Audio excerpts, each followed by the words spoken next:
aparece en los que van a interactuar como qué. Se presentan en nosotros como qué.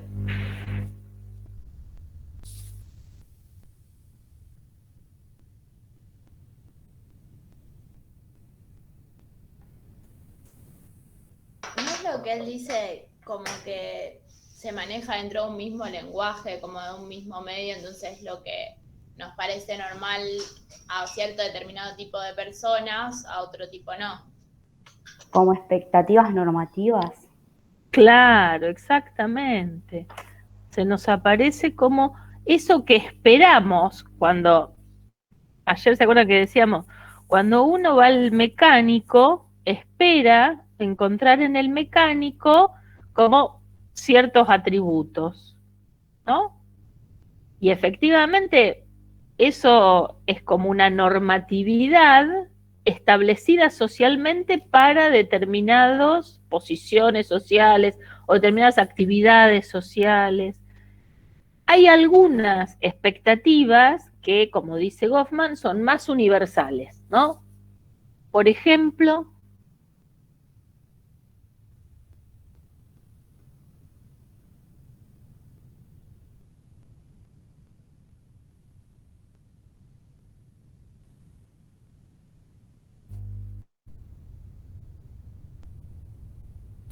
¿se acuerdan el ejemplo que él cuenta ahí al principio, la de la chica que escribe la carta, la de los corazones solitarios? Desesperada se llama la que escribe la carta. Está desesperada porque nació sin nariz. Bueno, no podría decir que tener una nariz en el rostro es una expectativa mucho más universalmente compartida que las expectativas que tenemos respecto, qué sé yo, de los mecánicos de auto, ¿no? Entonces, los atributos funcionan distinto según la relación que tengan con elementos más, digamos, con atributos más universalmente ligados a la interacción, lo que esperamos encontrar en la interacción, o con cuestiones más específicamente ligadas a un puesto social, a una cierta cualidad social, ¿no es cierto? En ese sentido, no todos tienen como el mismo alcance, ¿no? Algunos efectivamente, Goffman los liga a la posibilidad de humanizar o deshumanizar al otro con el que uno interactúa, ¿no? Hay atributos que aparecen como muy humanizadores y otros muy deshumanizantes en ese sentido, ¿no? Como que pierden la condición. Pero efectivamente, digamos, digamos, mira esa relación entre ciertos tipos de atributos y cada uno de ustedes, cuando tomó el ejemplo, decía en relación con una identidad social virtual, ¿no? Cuando ustedes plantearon en listo algunas cosas, formas de vestir, ¿no? Esta forma de vestir como joven. Esa forma de vestir aparece como un atributo que desacredita en relación con qué identidad. Con la del adulto. La Con la mujer que adulta que podría va, tener una madre. exactamente, cómo se viste una mamá, ¿no? Una mamá que va a buscar a los chicos a la escuela. Entonces, hay ahí una comparación, un contraste, por eso decimos que es relacional el atributo, ¿no? Justamente. La cuestión de estar en edad fértil en relación a qué identidad social virtual hay.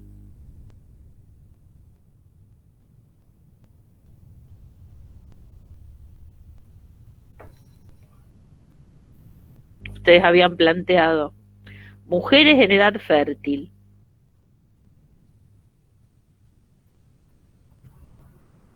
La maternidad. La posibilidad de la maternidad. ¿Respecto de qué identidad?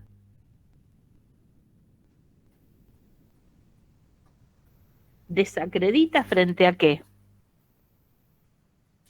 Puede ser la edad que una chica adolescente embarazada no va a ser mirada como igual que, por ejemplo, una mujer que está casada y que es mayor, obviamente. Efectivamente, eso podría ser, las compañeras que habían planteado el ejemplo tenía que ver con el trabajo, ¿no? Con, digamos, una Capaz que mujer. frente a un hombre en esa relación de Exactamente, competitividad. claro. El estar en edad fértil para un varón no aparece como un atributo desacreditador al momento de ser contratado, es decir, frente a la identidad virtual de trabajador, no aparece como un elemento desacreditador. En cambio, en las mujeres, en determinados laburos, muchas veces sí puede aparecer como un atributo que desacredita, ¿no es cierto? ¿Por qué Goffman conecta identidad social virtual con estereotipo? ¿Qué dice ahí del estereotipo?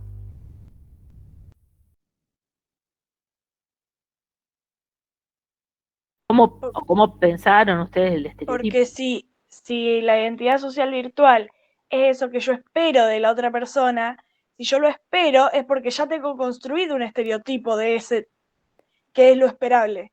Por ende, eso esperable ya nace de una construcción social que yo ya hice con anterioridad a encontrarme con esa persona.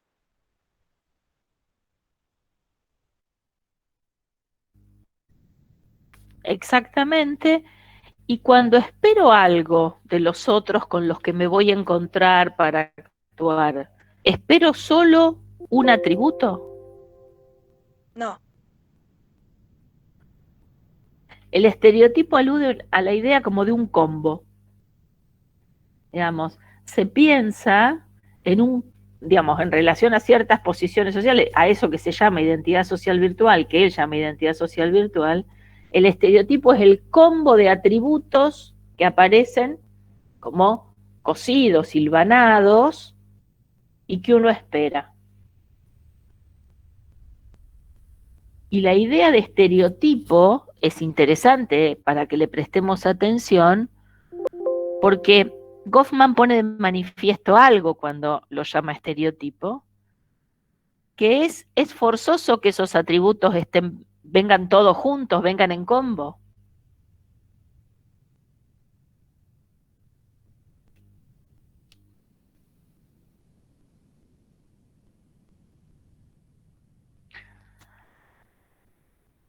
No me acuerdo quién era que había tomado el ejemplo. Alguien con sobrepeso forzosamente es alguien que hace poca actividad física o que no practica deportes. no. Pero en el combo viene junto, Claro. ¿sí? Entonces, las sociedades arbitrariamente componen en las identidades sociales virtuales, componen elementos que van, atributos, cualidades, que van asociadas, que quedan como soldadas, ¿no? En nuestras expectativas quedan así, quedan articuladas, sin necesidad de que eso efectivamente sea necesariamente, esté necesariamente conectado, ¿no? Qué sé yo, de una persona que estudia trabajo social o que es trabajadora o trabajador social, forzosamente es una persona preocupada por los otros.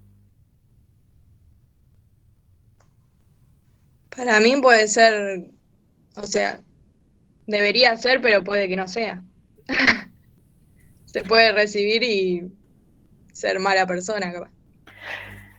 Claro, es, digamos, la construcción social la que cosió, de alguna manera, una cierta actividad profesional con un cierto tipo de preocupación y nosotros esperamos que eso ocurra de esa manera.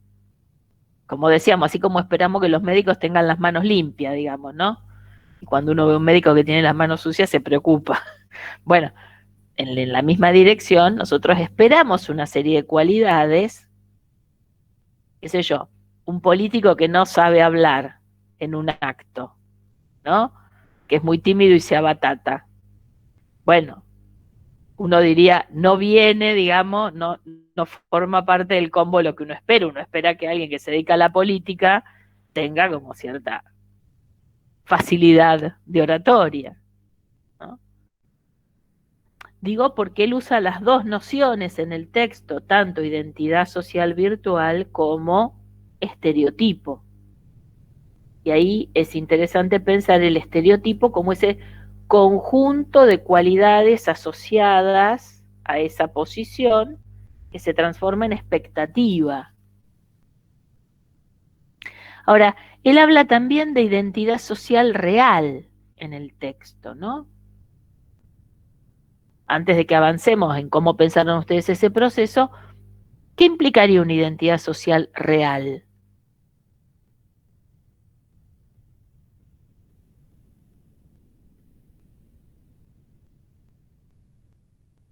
Y que una persona cumple con las expectativas que uno tenía.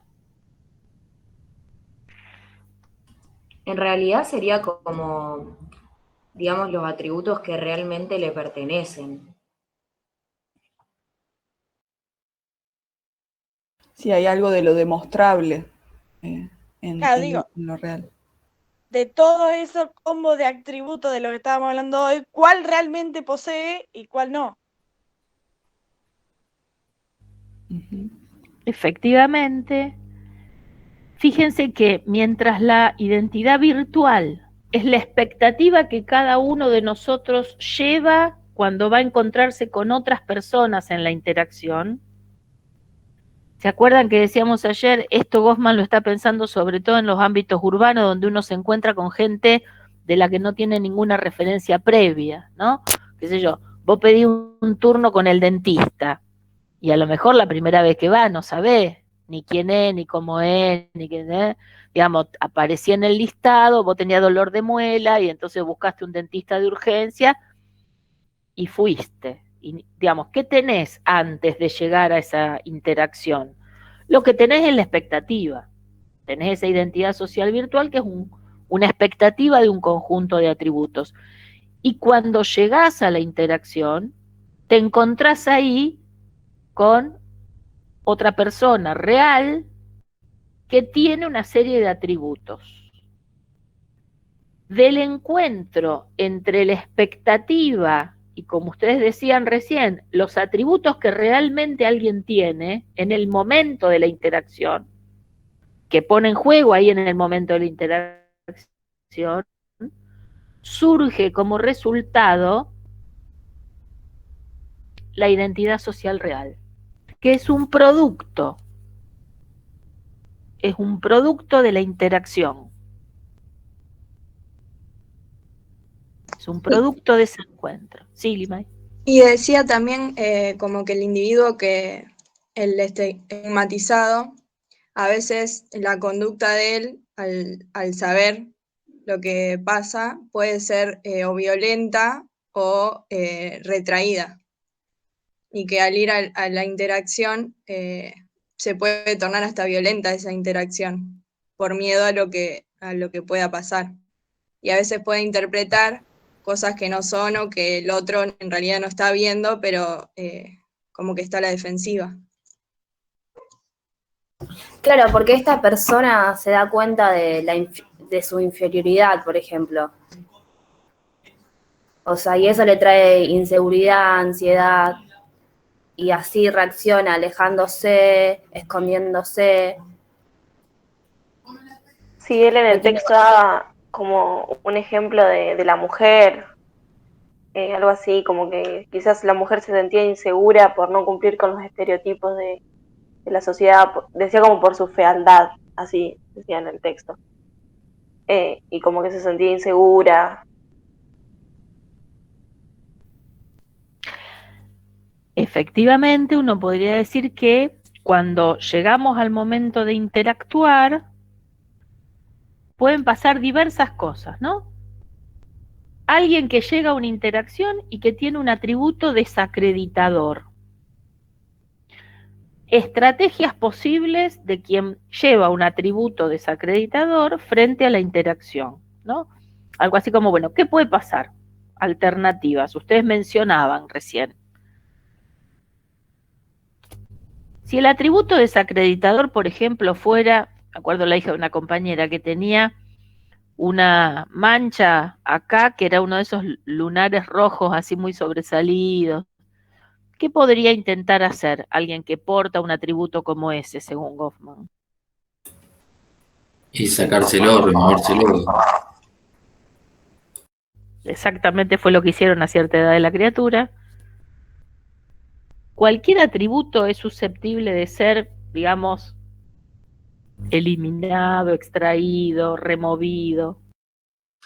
Otra cosa que iba a decir es que por ahí las personas que tienen estos atributos, digamos que son estigmatizados, por ahí lo que pasa es que pueden reaccionar de dos maneras. O sea, o se aíslan, eso creo que está más adelante en el texto, pero por un lado se pueden aislar y por otro, por ahí lo que pasa es que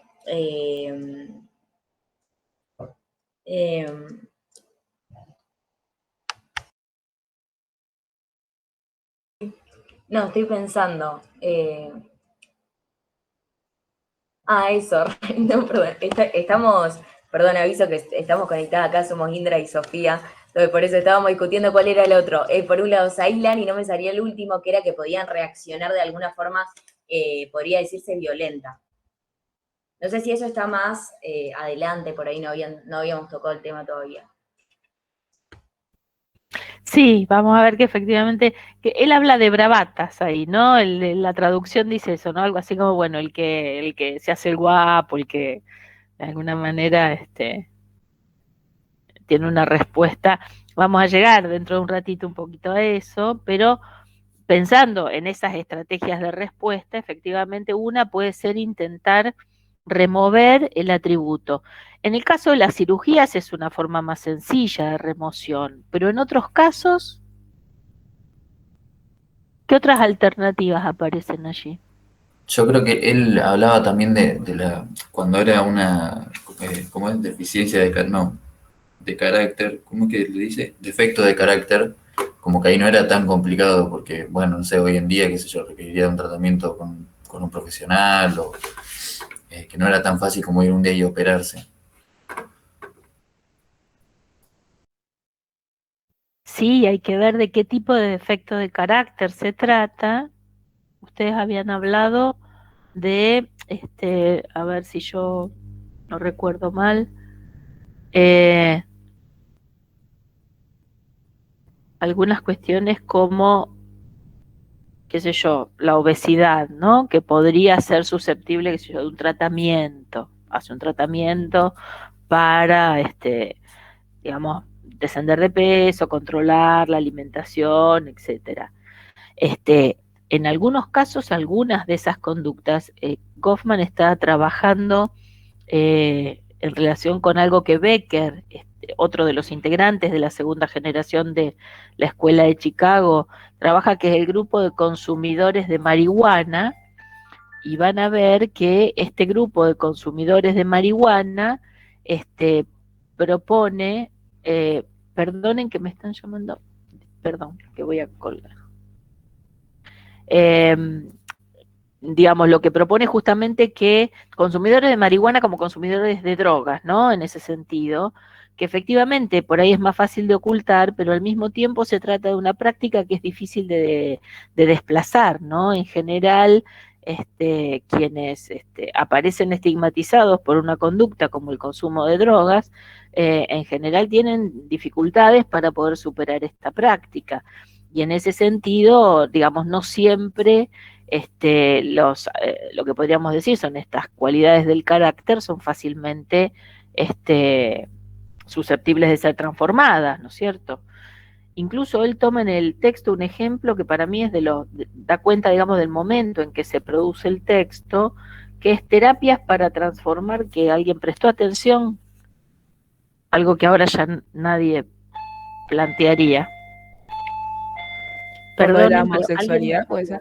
Sí, el de la homosexualidad. Perdón un segundo. Sí, anda Marisa.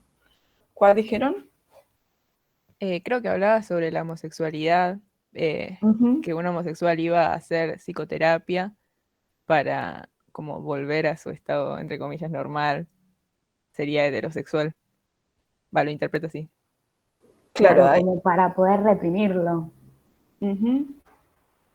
Sí, hay como una ausencia también de pensar las decisiones, digamos, porque nada, la homosexualidad o cualquier disidencia sexual, sabemos hoy en día también que Goffman escribe a principios de los 60 y el tratamiento de la homosexualidad era de una manera particular. Hoy en día, por suerte y por luchas, podemos pensar de que la homosexualidad no se trata, digamos, sino que tiene que ver con una decisión personal del individuo. Pero en ese momento había una tendencia a tratar a los homosexuales o las disidencias sexuales, y sin tener en cuenta, digamos, que estos atributos desacreditadores, en este caso de tipo de carácter, no podían ser tratados sí o sí, no sé, porque estaba muy ligado, por ejemplo, a los padecimientos subjetivos, por ejemplo.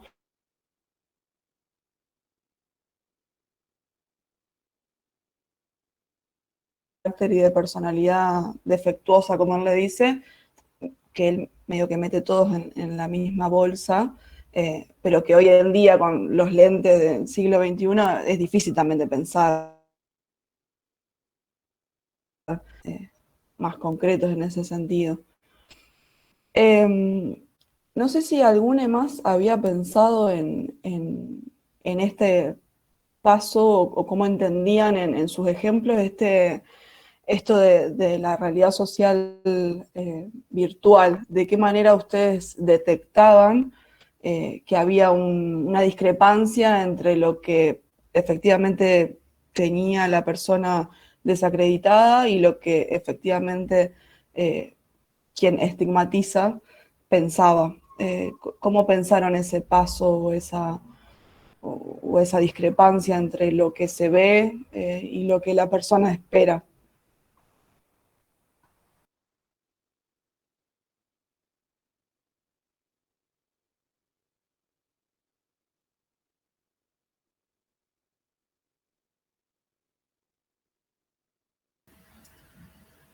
Por ahí una discrepancia, o un ejemplo, estás preguntando. Sí, de cuál es el punto clave que ustedes detectaron a la hora de decir, bueno, esto es un estigma porque en realidad la persona es así, pero yo espero esto de la persona.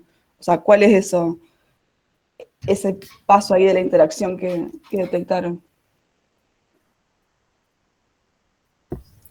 En el ejemplo que puse yo de los padres homosexuales en una escuela católica, o sea, ellos esperan, esta escuela esperaría que los padres sean, como dice la naturaleza, digamos, mujer y hombre, y no es así. Entonces acá se está viendo esto, este estigma, porque lo consideran una persona que no es, lo consideran como personas no normales.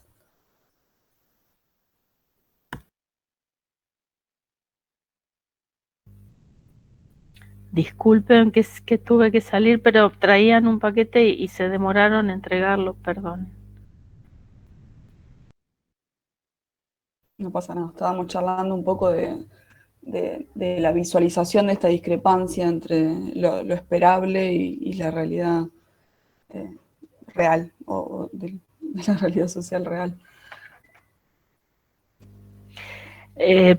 Cuando me tocaron el timbre, estaban planteando justamente esto de cómo en el momento en que escribe Goffman, todavía se ve la idea de que hay una terapia, por ejemplo, para reorientar las elecciones sexuales, ¿no? Como aparece frente a la homosexualidad esa posibilidad, cosa que hoy, digamos, ya nadie plantearía eso. Podrían aún considerarlo un defecto del carácter o podrían aún considerarlo, digamos, un elemento desacreditador, pero no se presentaría, digamos, como una alternativa el tratamiento como superación, en el sentido de que hay otras prácticas que socialmente sí se piensan en clave del tratamiento como una forma de superación, ¿no? Cuando aparece el atributo desacreditador frente a una expectativa, ustedes marcaban bien la cuestión de cómo se constituyen, digamos, estas especies de articulaciones de, digamos, de atributos que conforman un estereotipo. La identidad que él llama identidad deteriorada, que es el estigma, vieron que el estigma en el título dice es una identidad deteriorada, esa identidad no es solo la portadora de una cualidad que desacredita, sino que esa cualidad es como si convocara, como si pegoteara, como si articulara otra serie de cualidades que son también cualidades peligrosas, cualidades que se rechazan socialmente, cualidades que vuelven a esa persona indeseable para la interacción, etcétera, ¿no?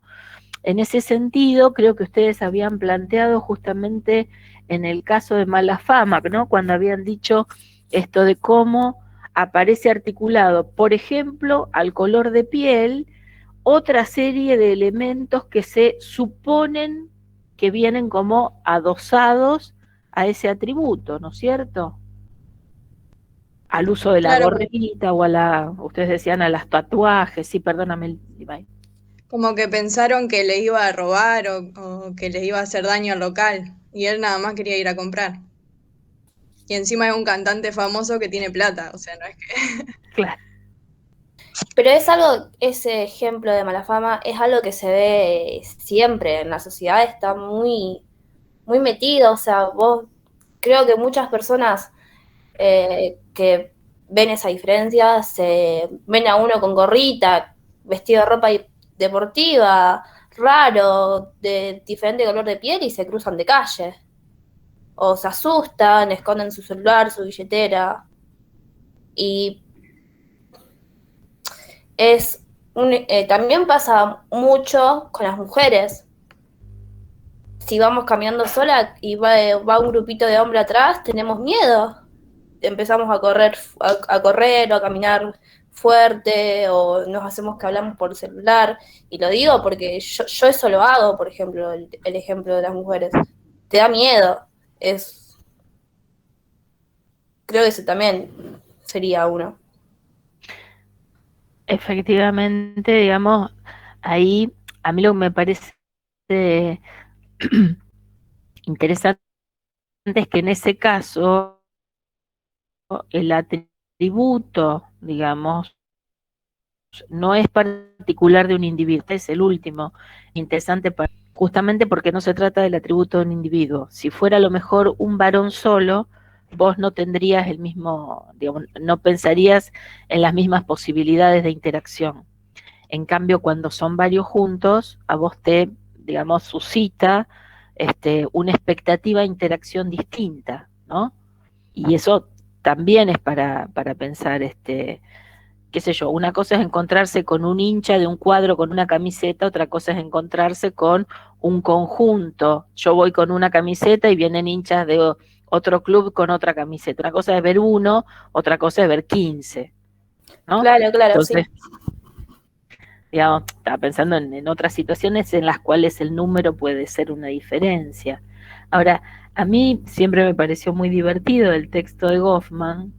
No sé si se fijaron cuando él habla de cómo se asocia, cómo queda ligado a un atributo desacreditador, incluso atributos que podrían ser considerados como deseables socialmente, pero que quedan unidos sin ningún sentido, así como de un modo absolutamente arbitrario. ¿Se fijaron? Ahí hay un par de ejemplos que son de lo más divertido. La mujer esa ciega que la habían llamado, no sé si se acuerdan. El supuesto es que al perder la vista ganaban los otros sentidos. Entonces la habían llamado para que trabajara haciendo testeo de perfumes, ¿no? Como la idea de que cualquier varón ciego tiene mejor oído, entonces toca mejor un instrumento. Entonces, si es ciego, seguro que es un gran pianista, digamos, ¿no? Entonces, ponelo a practicar un instrumento. Esta idea que también está socialmente muy extendida, que la pérdida de uno de los sentidos enfatiza los otros, ¿no? Agudiza otros sentidos, sobre todo la pérdida de la vista. Y entonces ahí se arma un combo, que supone que escuchará mejor o tendrá mejor olfato porque no ve. Esa idea de cómo quedan pegados arbitrariamente atributos es justamente lo que tiene que ver con la idea de estigma como un estereotipo, ¿no? Como una clase de estereotipo.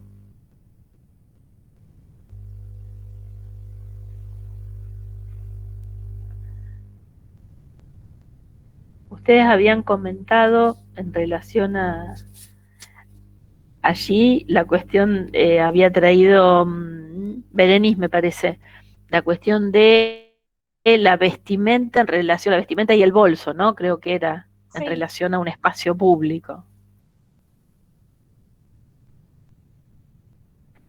Porque allí la discrepancia, digamos, aparece respecto de una expectativa de qué. De terrorista. Sí, el estereotipo construido es el terrorista, efectivamente. Incluso lo encontramos en dónde ese estereotipo.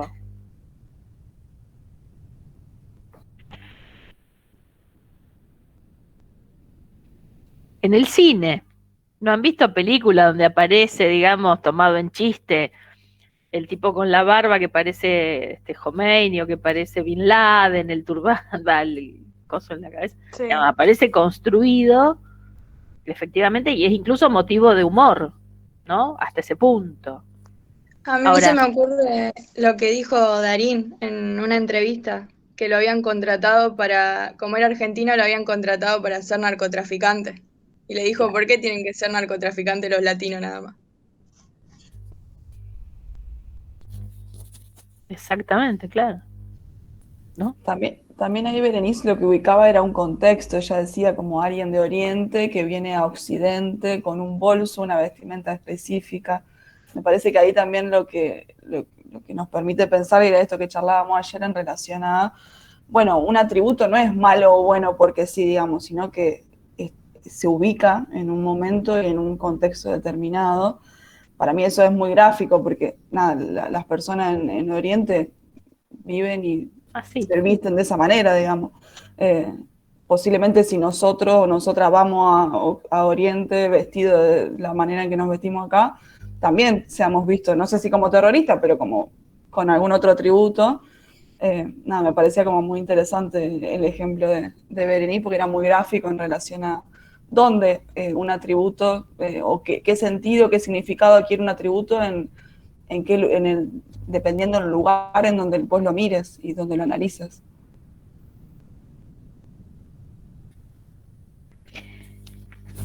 Y allí ustedes habían empezado a tomar la cuestión de, digamos, los modos de responder, ¿no?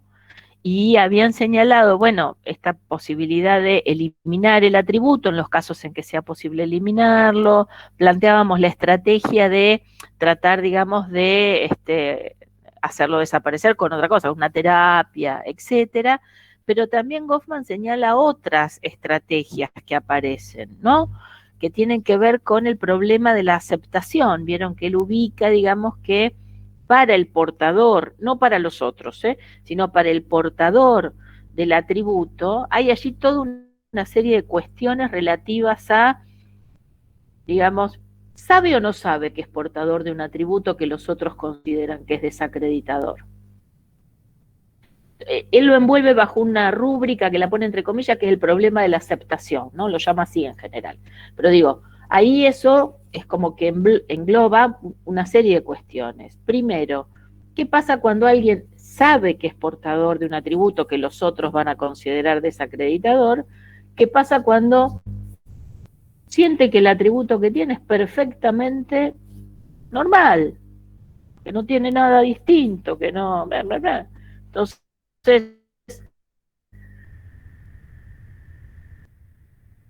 va a ir a la interacción de la misma manera si supone que el atributo es totalmente natural, normal, si cree editador.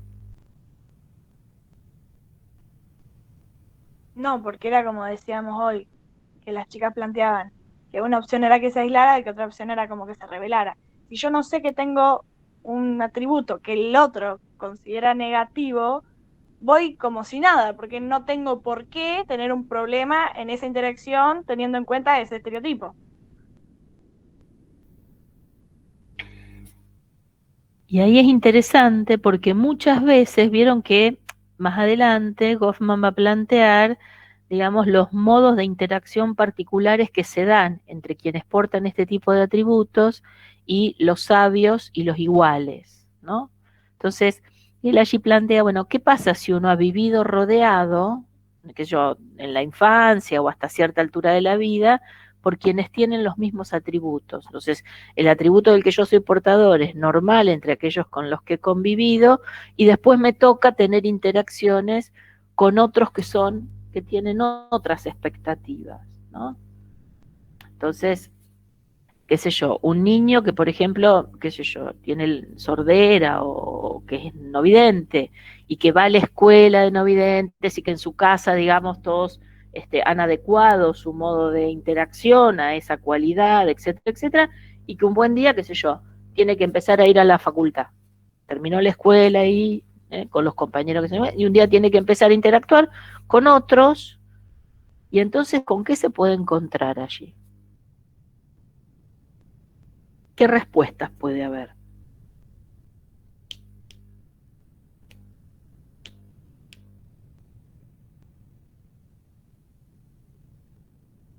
¿Alguna mencionábamos recién?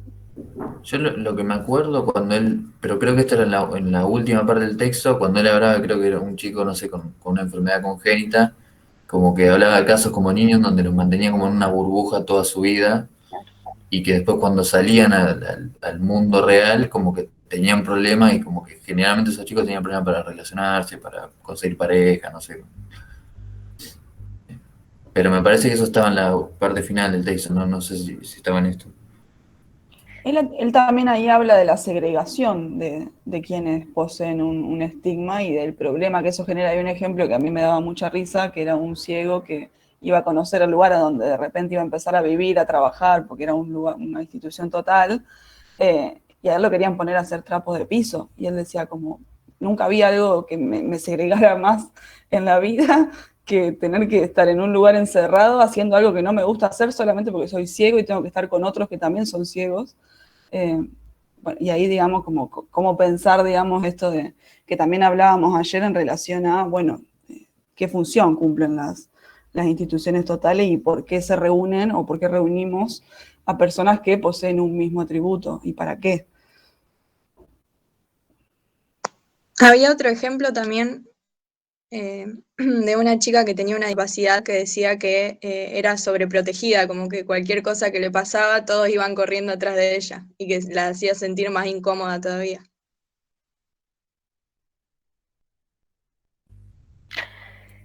A mí me parece que es interesante pensar porque estas dos cosas que ustedes planteaban son como contracaras. Una cosa es el que sabe que tiene el atributo y entonces tiene desconfianza sobre cómo lo van a tratar o tiene temores sobre cómo lo van a tratar. Entonces, una estrategia es el aislamiento. Esa estrategia la toma el propio portador del atributo, ¿no? En cambio, la que recién mencionaban es la estrategia de segregación, donde son los otros con los cuales interactúa los que lo van a separar de ciertos ámbitos de actividad, ¿no? Los que le van a impedir desarrollar ciertos aspectos de la vida a partir de ser portador de un atributo, ¿no? Ahí aparecen en la segregación o asociados a la segregación las posibilidades de tutela, ¿no? Vos no vas a poder, esto que ustedes dicen, digamos, qué sé yo, una persona que tiene una disminución visual, ¿de acuerdo? Porque pasó en mi familia, una persona que tiene disminución en un ojo, en la vista en un ojo, maneja. Entonces, tiene un choque. Y a raíz de que tiene ese choque, entonces, no, porque vos no podés manejar, porque vos vas a correr mucho riesgo, porque eso te pone en peligro, deja que yo te llevo, vos no te ocupes y qué sé yo. Cuando en realidad chocar podemos chocar todos los que manejamos, digamos, con total independencia. Es más, todos los días choca mucha gente que no tiene ninguna disminución visual. Entonces, fíjense cómo efectivamente el atributo que aparece registrado es el motivo de un intento de tutela, de protección, que es al mismo tiempo segregativo, ¿no? Ese intento, que es un intento que aparece, como ustedes decían, muchas veces como protectivo, es también un intento que minoriza, que te quita autonomía de vida, ¿no? Que te quita decisiones en torno a lo que vos podés hacer o no hacer o cómo hacerlo. Digamos, esto viene en general como asociado a las estrategias que tienen sobre todo las familias, ¿no? En las familias respecto de los portadores de algún atributo desacreditador, si se trata en particular de niños, es muy común que aparezcan este tipo de estrategias que al mismo tiempo los segregan para preservarlos y en ese sentido los tutelan, ¿no? Les quitan autonomía. ¿Cómo vas a ir a jugar al fútbol con otros chicos? No ves que a vos lo que te puede pasar. Y entonces, claro, digamos, ahí hay un recorte de posibilidades de vida a raíz de un atributo X, ¿no?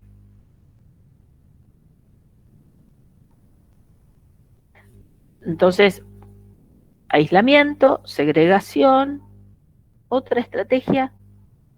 En un momento me parece que va a hacer referencia a la victimización del que posee el estigma para obtener beneficios secundarios por el estigma que posee. Exactamente.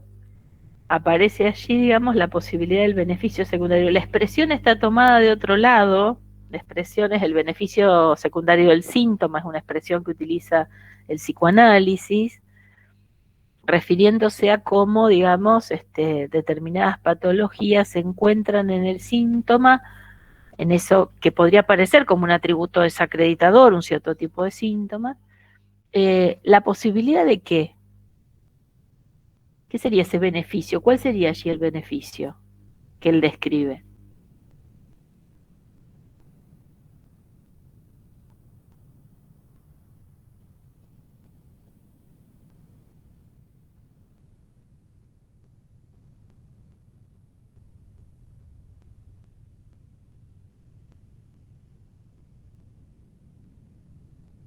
Dice como que lo usa ese beneficio para excusarse por la falta del éxito. Exactamente. Ahí aparece la idea de que funciona como una especie de bastón, podríamos decir, es decir, algo en lo que uno se apoya, ¿no? Para justificar, a veces para justificar, digamos, cómo nos va en las competencias sociales, en la vida en general, a veces para justificar por qué no intentar determinadas cosas, ¿no? Es algo así como, bueno, es el atajo justo por el cual yo, digamos, explico por qué no encaro esto, no encaro aquello, no encaro lo otro. Lo que para todos puede resultar socialmente costoso, qué sé yo, conseguir un laburo. Siempre es costoso conseguir un laburo, digamos. No es que los laburos te llueven de primera. Ahora, si uno efectivamente puede hacer pie en un argumento que tenga que ver con un atributo desacreditador, tiene, digamos, un refuerzo en relación a por qué no intentar, o a una explicación sobre por qué no se lo logra, con cierta independencia de pensar, bueno, cuáles son mis competencias, si yo efectivamente podía o no podía hacer ese trabajo, etcétera, ¿no es cierto? Entonces allí aparece como una vía de escape, podríamos decir, una vía que nos permite zafar frente a quién.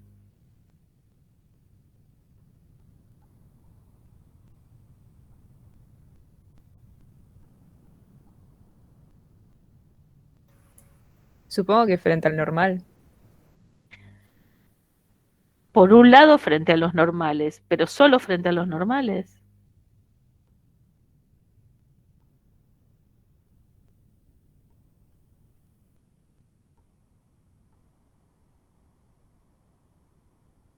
Frente a la Los sociedad. demás, Goffman es un lector así muy ávido de la psicología, frente a nosotros mismos también. Es algo así como me permite tener como menos culpa, me descansa de la culpa. No, yo no puedo porque en realidad, no, a mí qué me van a dar eso, yo Y entonces uno no se siente con la presión social de encarar determinadas cosas, se siente descargado de esa especie de apremio social para realizar determinadas cuestiones. No, porque yo, viste, como a mí eso, qué sé yo, tener que hacer un viaje de campamento con los compañeros. Y uno por ahí puede tener ansiedades sobre qué implica convivir con gente con la que uno no convive, qué implica tener que estar de campamento donde te dicen qué hacer todo el tiempo, donde tener que compartir, qué sé yo, todo el día, incluso situaciones íntimas. Entonces, puede haber algo así como, si yo tengo la coartada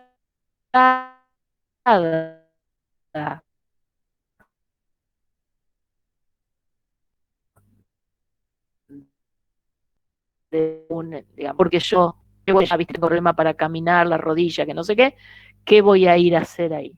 Entonces, funciona, es interesante porque la estrategia de la victimización es una estrategia, y de ahí el beneficio secundario, le ahorra al yo, podríamos decir, le ahorra ese sí mismo, el costo de enfrentar sus posibilidades y sus imposibilidades también, ¿no? Por eso hablan de beneficio secundario, te alivia, ¿no? En ese sentido, funciona como excusa frente a los otros, a las expectativas de los otros, y también como una situación frente a uno mismo. Y también ahí es interesante porque cuando habla del problema de la aceptación, de la victimización, digamos, también plantea cómo quienes tienen un atributo desacreditador que quieren cambiar son susceptibles de qué?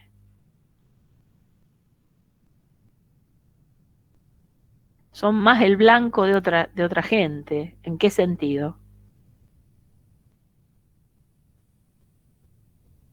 ¿Puede ser eso de convertirse como en el representante de ellos? En algunos casos sí. En algunos casos tiene que ver con eso, efectivamente. Otro que aparece en el lugar de, tomando como portavoz, digamos, efectivamente. Como vos no podés dejar que yo me ocupo, en la versión así, digamos. Pero además, él toma ahí el ejemplo de una escuela para sordos, creo yo. Hasta la década del 10, del 20, por ahí. Pero yo no paro de pensar uno agarra las revistas del domingo y encuentra publicidades que yo llamo publicidades cazabobo, sobre todo para un tipo de situación, un tipo de atributos que ustedes mencionaron hoy. ¿Alguien se fijó? Yo me fijo mucho en eso. Soluciones para el sobrepeso. Nunca se fijaron en las revistas de los domingos cómo te venden soluciones para el sobrepeso, la gordura. Bueno, él plantea allí, digamos, cómo quien es portador de determinados atributos aparece como una población fácil, susceptible de te encajo cualquier verdura, digamos, con la promesa de que eso te lo va a solucionar, ¿no? Y con respecto a eso de la... Uy, perdón, Emi. No, No, con el tema de la publicidad que mayormente va dirigida a las mujeres que a los hombres. Sí, claro. Yo iba a decir de que hace poco denunciaron a una farmacéutica con las marcas Satial y Vientre Plano, creo que era, que aparecen en todos los canales. Que le podés poner un polvito arriba de la hamburguesa y no te hace nada.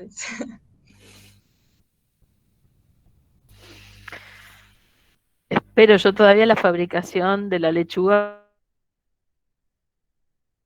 con gusto como el éxito mayor de la ciencia, a mi modo de ver, pero bueno, superior a la cura de cualquier pandemia y qué sé yo, pero por ahora no tenemos suerte.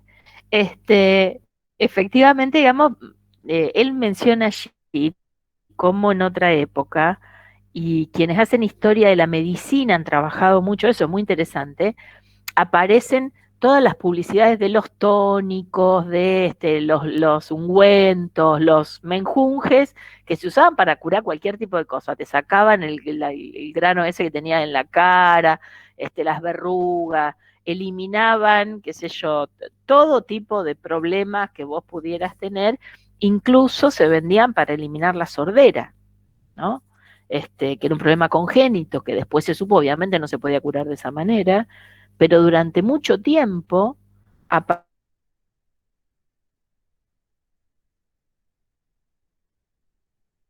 están buscando un modo de deshacerse de ese atributo, ¿no? De ese atributo tan complicado, ¿no? Profe, con respecto a eso también, uno hoy se inserta en una lógica comercial que va muy rápido y que hace mucho más acelerado ese proceso que cuando Goffman escribía el texto, que es aún peor. Sí. Sí, totalmente. Incluso uno podría pensar en la emergencia de atributos en determinados contextos, como los contextos de enfermedad. Nosotros no tomamos, pero podríamos haber tomado con la condición de la pandemia, digamos, como un atributo que hasta ese momento era totalmente inocuo, toser, pasó a ser efectivamente, digamos, un signo que te repele de la presencia de los otros, que hace que los otros se aparten y no quieran contacto, ¿no? En ese sentido, pensaba en la epidemia de VIH, cuando en los 80 aparece la epidemia de VIH, como determinados signos corporales empiezan a aparecer rápidamente, digamos, como elementos fuertemente estigmatizadores, ¿no? Mucho más que en otros momentos, ¿no? Qué sé yo, con la tuberculosis también aparecían esos signos y demás. Tomo las enfermedades porque son clásicos, perdón. Y también íntimamente ligado a otro atributo desacreditador que era la homosexualidad, o sea, era un atributo unido sí o sí al otro, que era el VIH o el SIDA y la homosexualidad como un conjunto de atributos que sí o sí iban de la mano y segregaban también a una población específica. Claro, y que incluso produjeron en el momento en que aparece la segregación al interior de las familias, por ejemplo, ¿no? Que los homosexuales al interior de la familia, que eran aceptados y demás, empezaron a ser separados, entonces no se comía con ellos, no se compartía el baño con ellos, ¿no? Digamos, una serie de prácticas segregatorias que tenían que ver con la posibilidad de ser portador de el virus. En ese sentido, digo, para pensar cómo emergen en determinados momentos sorpresivamente elementos que no son atributos desacreditadores per se, sino que aparecen a raíz de un contexto como atributos desacreditadores, ¿no? A veces en una línea de tiempo más larga, algo se empieza a configurar como un atributo, a veces emergen de pronto, ¿no? Emergen en muy poco lapso de esa manera. Y finalmente digo porque ya no nos queda tanto tiempo, al final él hace un par de planteos que yo quisiera retomar como para que quedara, digamos, más o menos cubierto el recorrido del texto, la diferencia, digamos, de trato en la interacción con cualquiera de los normales o la interacción con los iguales y con los sabios. ¿Qué caracterizaría esa interacción con los iguales y con los sabios? ¿Pensaron ejemplos de interacción con los iguales?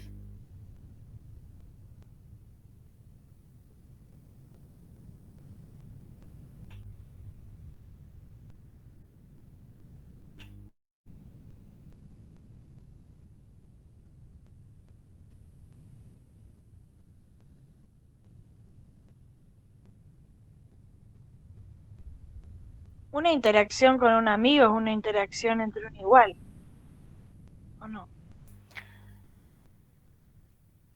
Dependería de qué. Sería una interacción con un igual si ese amigo, ¿qué cosa?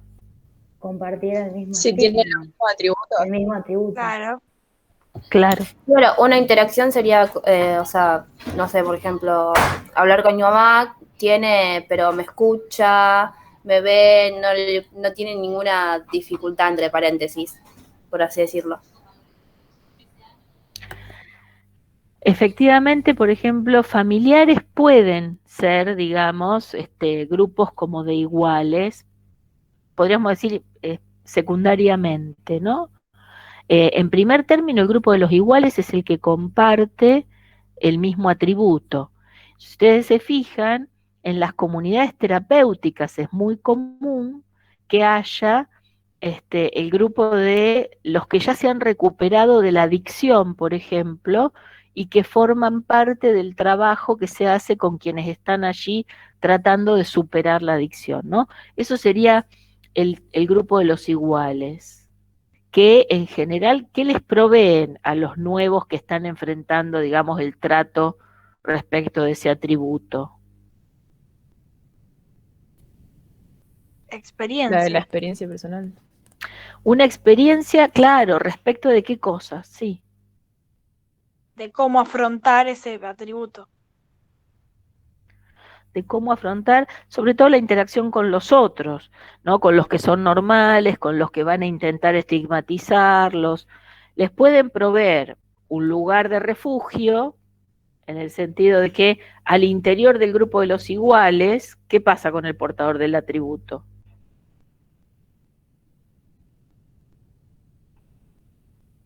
¿Te desacreditan los que tienen el mismo atributo que vos?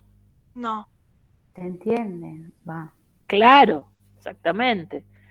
Ahí vos pasás a ser normal. Todos tienen el mismo atributo. Entonces, tener el atributo es la normalidad. ¿Se entiende? Entonces, el trato al interior del grupo de los iguales es un trato entre normales, podríamos decir, portadores de un atributo, que afuera de ese grupo sí es desacreditador. Discusiones de las que tenemos información a través de literatura especializada. Cuando aparece la posibilidad del trasplante coclear entre los sordos, que es la posibilidad de poner un dispositivo que permite la audición de quienes nacieron con sordera, genera toda una discusión al interior de las comunidades de quienes tienen, digamos, sordera, en relación a si salir o no salir del grupo de iguales. Al interior del grupo de iguales somos normales, interactuamos entre nosotros como normales, sacás el atributo y te vas afuera. Ahora afuera vas a ser normal. Ya no sos sordo. Claro. No sos sordo, pero tenés un trasplante, tenés una cosa acá que... Entonces, hay toda una discusión sobre qué pasa cuando uno interactúa al interior del grupo de los iguales y qué pasa cuando uno decide perder el atributo, por ejemplo, ¿no? O decide salirse de ese tipo de O también a la interacciones. inversa, cuando dice que el atributo llega tardíamente a la vida y hay como una diferencia entre cómo lo trataba antes, porque formaba parte tanto de los normales, pero ahora forma parte de los estigmatizados.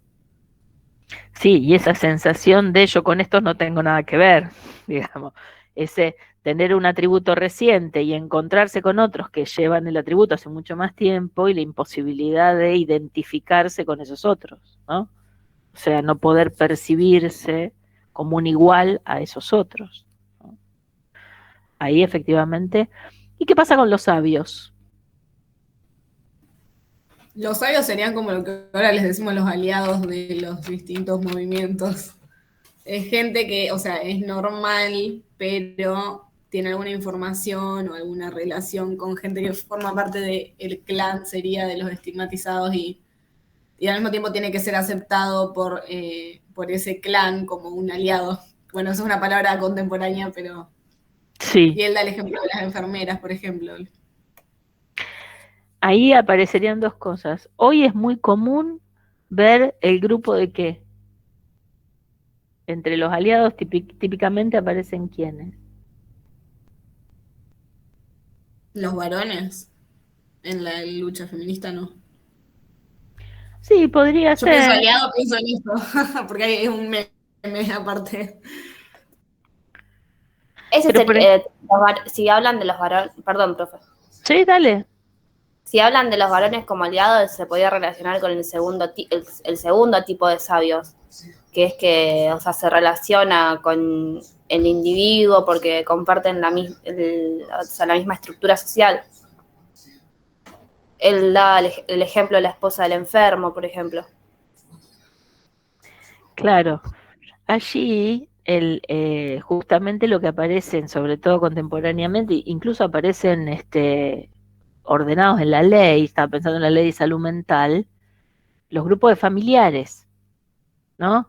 Entonces, entre los que podríamos caracterizar como sabios pueden aparecer aquellos que por haber compartido experiencia de vida, no importa si es porque son familia o como sea, por haber compartido la experiencia de vida con alguien que ha aportado ese atributo, ha adquirido un cierto saber sobre cómo transitar eso. A mi hijo también le pasó, a mi marido también le pasó, entonces fíjense cómo aparecen en relación al consumo de alcohol, a la enfermedad mental, al consumo de estupefacientes, los grupos de familiares, ¿no? Esta estrategia de familiares que se reúnen como un modo de acompañar a quienes tienen esta situación o quienes padecen estos estigmas. Y al mismo tiempo los profesionales, ustedes hablaban de enfermeras en el caso que mencionaba el texto de Goffman, el profesional que tiene ese saber, pero no solo por trabajar con personas que tienen estos atributos, sino que lo tienen por formación específica. Digamos, se supone que alguien que se ha formado para trabajar, qué sé yo, en enfermería psiquiátrica, entiende qué le pasa a una persona que alucina, ¿no? Se supone, después habrá que ver si es cierto, pero en principio se supone que su calificación Otro ejemplo podría ser la maestra especial. Claro, totalmente, sí, exactamente. Digamos, todo el repertorio de trabajadores que, digamos, de alguna manera están articulados a quienes tienen específicos atributos, digamos, ¿no? Específicas estigmatizaciones, además, en relación con los atributos. Sí, que se relaciona con lo socialmente construido también en torno a las profesiones. Algo muy usual cuando hagan práctica lo van a ver, pero en un centro de salud, por ejemplo, me ha pasado muchas veces haciendo las prácticas que viene determinada varón, mujer del barrio y él considera o ella considera que eso no es para hablar con un médico, sino que es para hablar con un trabajador social, y cuando vos le tomás una entrevista, decís, bueno, pero acá también tiene que estar un médico, ¿por qué querés trabajarlo exclusivamente conmigo ahí? Porque me siento más cómodo, me da más confianza. Ahí hay también una cuestión que no solo se relaciona con nuestra especificidad profesional, sino también con lo que el otro piensa que es nuestra especificidad profesional. Totalmente, exactamente. Y ahí también es interesante pensar en relación a qué hacen los sabios y cómo muchas veces la estrategia es tener que introducir un atributo, digamos, desacreditador como condición de posibilidad de trabajar. Quiero decir, por ejemplo, para que un paciente qué sé yo, del Suipacha pueda tener, del Agudo Ávila, pueda tener, digamos, el pase de transporte, la condición es que tiene que tener un certificado de discapacidad, ¿no? Entonces hay que introducir el atributo desacreditador como condición para que pueda acceder a ciertas interacciones. Por ejemplo, tiene que tener certificado de que tiene una ADD para que pueda acceder al centro de día, porque si no, no tiene lugar, no tiene cobertura por la obra social en el centro de día. En ese sentido, también, digamos, allí hay para pensar mucho en relación a cuál es el vínculo, digamos, que se establece con los expertos, con los profesionales. También el porcentaje de discapacidad que te piden para algunas prestaciones, como las pensiones, por ejemplo, en donde la persona lucha por conseguir ese porcentaje de discapacidad para obtener un beneficio en este caso. Bueno, ahí podríamos ir también, digamos, como la victimización o el beneficio secundario no siempre es algo que busca quien tiene el atributo, sino que muchas veces es algo que genera, digamos, que se genera socialmente como condición de acceso a otra cosa, ¿no es cierto? Sí. Último, un minuto nada más, carrera moral del paciente mental lo trabaja en estigma, perdón, en internados. Acá habla de carrera moral a secas. Lo que nos interesa marcar en carrera moral es la idea de que quienes son portadores del mismo atributo suelen tener experiencias sociales similares, no tienen recorridos, trayectorias por experiencias sociales similares, y que esas experiencias sociales similares por las que van a atravesar quienes tienen el mismo atributo, producen en el self, en la identidad, producen en el yo del portador, transformaciones similares, ¿no? A eso alude, podríamos decir en grueso, la idea de carrera moral.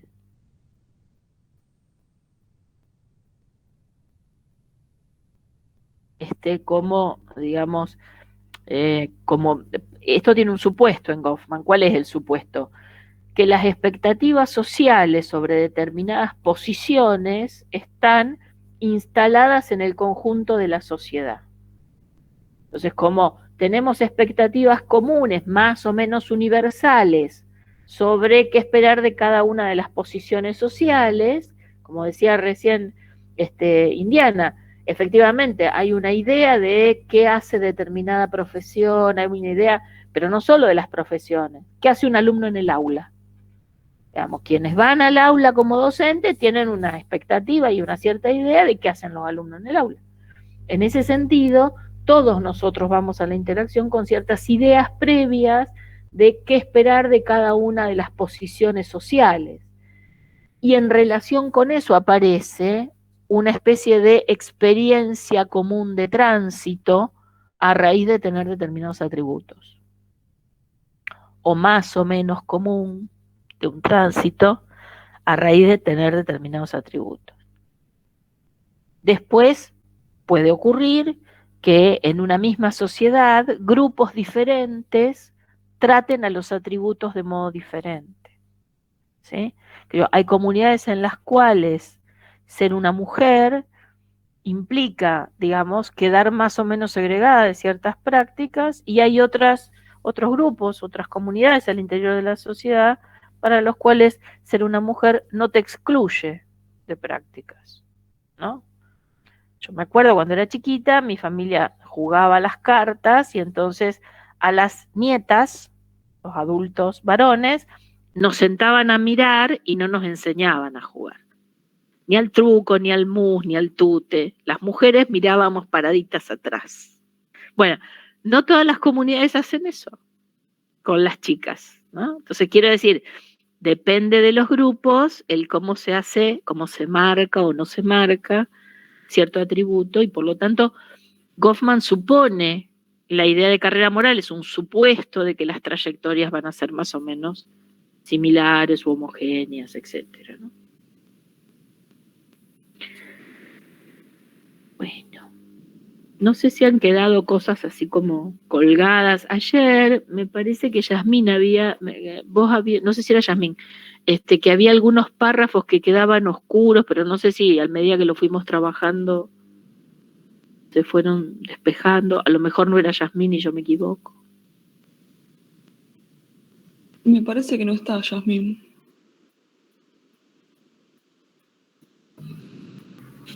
Llegué tarde entonces. Bueno, no sé si les queda alguna duda, algo que quieran retomar. ¿O estamos? Ahora, mañana seguramente vamos a estar subiendo la consigna para la semana que viene, que vamos a estar trabajando Parsons. El amigable Parsons. Comparado con Goffman no, pero bueno. Le vamos a sacar jugo, vamos a subir algunas cositas, le vamos a sacar jugo. Como se puede. Sí.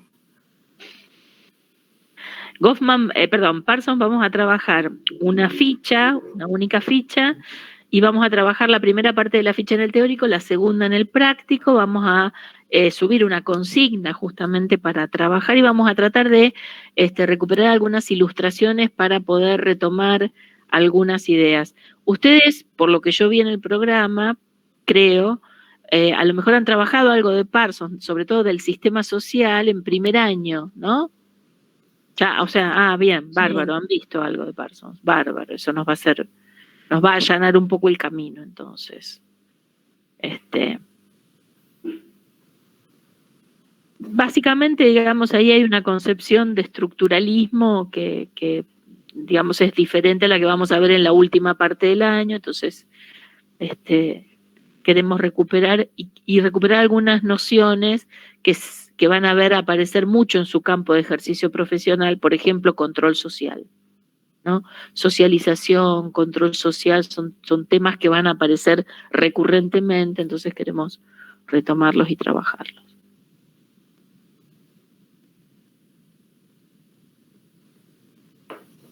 Bueno, nos vemos la semana que viene.